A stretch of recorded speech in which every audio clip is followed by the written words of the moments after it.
Let's film study. Okay, here we go. It's Eagles-Giants. 1st and 10 from the Giants' 33-yard line. All right, we're going to talk about the personnel group. We got a tight end here and a running back here, so that's 11 personnel. All right, we got 11 personnel, and our formation to start off is cut. We got a cut here.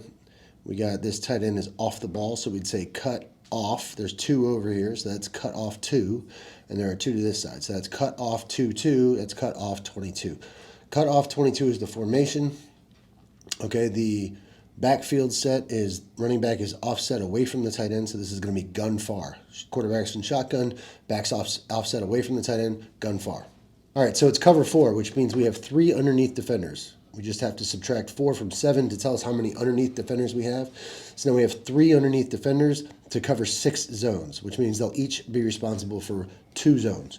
All right, so both outside backers will be responsible for the curl and the flat. The curl is inside number 2.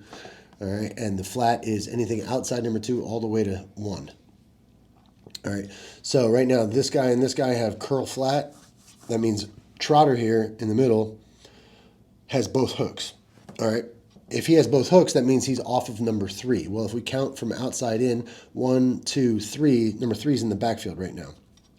So you can see he's in good leverage position on him. He's directly over the top of number 3. Now, when the motion happens, all right, before the ball is snapped, right there. Now there's a new number 3. Okay, now we got to count from the outside in again. Either side, doesn't matter. 1, 2, now the running back is number 2, okay? And that makes this guy, or, well, right now it's this guy. He's number 3, all right? But eventually it's going to be one of these 2. All right, so Trotter needs to bump over a little bit here. He doesn't really bump much. He does bump. He bumps a little bit, but he should probably bump just a little bit farther.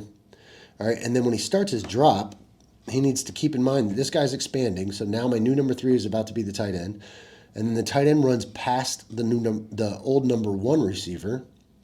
All right, and that makes this guy the new number 3. All right, so Trotter should be continuing to work over here to the new number 3. All right, now we sit up here, he's locked, right? The corner's locked up here. This outside backer here needs to know that he's locked. He must have missed this, must not have got the memo here because he's still playing curl on the inside break of number 1 when he should be pushing through with number 2. Anytime you have man coverage on one side of the field, all right, that means everybody on that side of the field has to have man coverage. Okay, so this outside backer, or really the nickel backer here, should be going to lock down this number 2 right now. Okay, that's his guy, so he needs to follow that out to the flat. You can see he's wide open. If they threw the ball to him, it would be a touchdown or at least a big gain. All right, you can see the safety here on the weak side over here, okay, to the boundary side.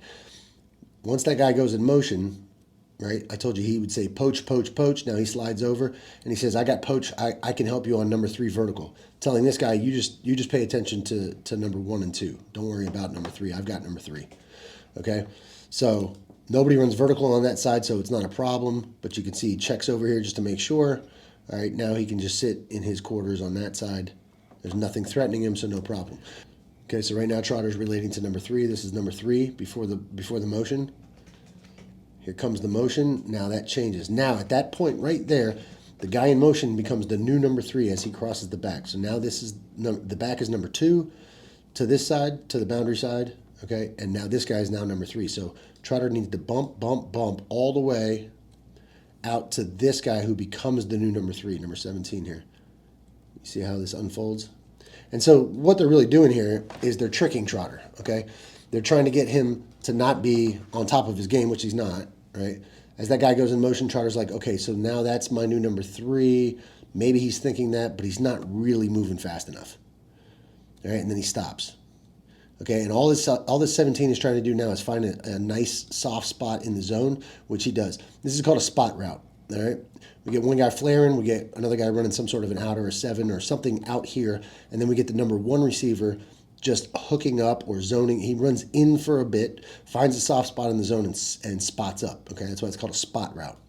So in this case, Trotter just needs to continue to work over to him. See, he's opening the wrong way now. 3 is to the left. He never needs to open to the right, but the quarterback looks him off.